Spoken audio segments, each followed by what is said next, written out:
Well, it's been extremely high on rhetoric and completely low on delivery.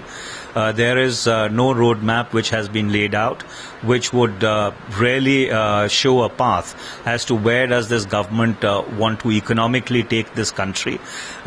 In terms of headline inflation, there has been no attempt to mitigate the effect on the common man. Even with regard to the FDI proposals, they are extremely tentative, and in fact the FDI limits are almost in consonance with what the previous government had already liberalized and opened up.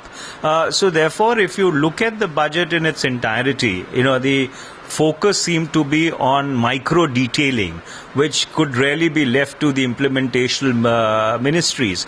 In terms of being able to discern a larger vision or a grand plan with regard to the economic direction of this government, I think it was completely and absolutely an exercise which was a missed opportunity.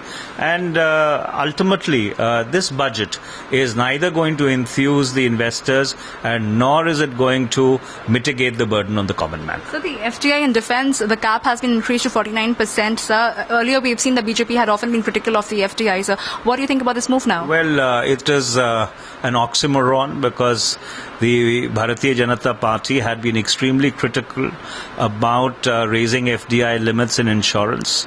And insofar as defence is concerned, 49% was already permitted under the FIBP route.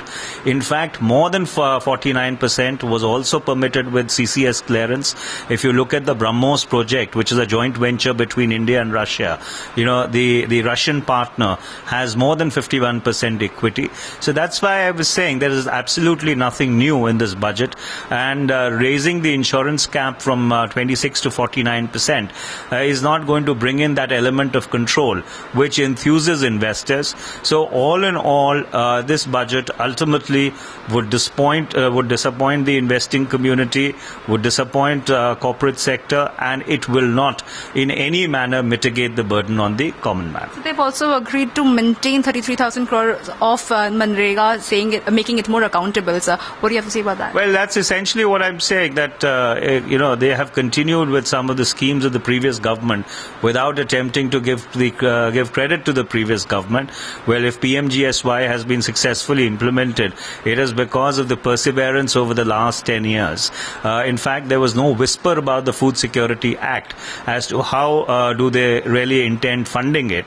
So therefore, if you look at it in terms of a break from the past, there is no break from the past. There is, a certain continuity, but no effort to possibly compliment the UPA where it deserved for the economic management which it had done. And eventually it was more of micro detailing than some kind of a macro vision. So at the very beginning of the budget speech today, Arun Jaitley made it very clear that it's going to be a difficult year ahead and should not attach a lot of expectations from this budget. But having said that, they said that they would try and reach the fiscal deposit at 3.6%. Do you think they'll be able to achieve that? Well, they should have made this clear to the people of India during the election campaign that things are difficult and therefore they will not be able to deliver.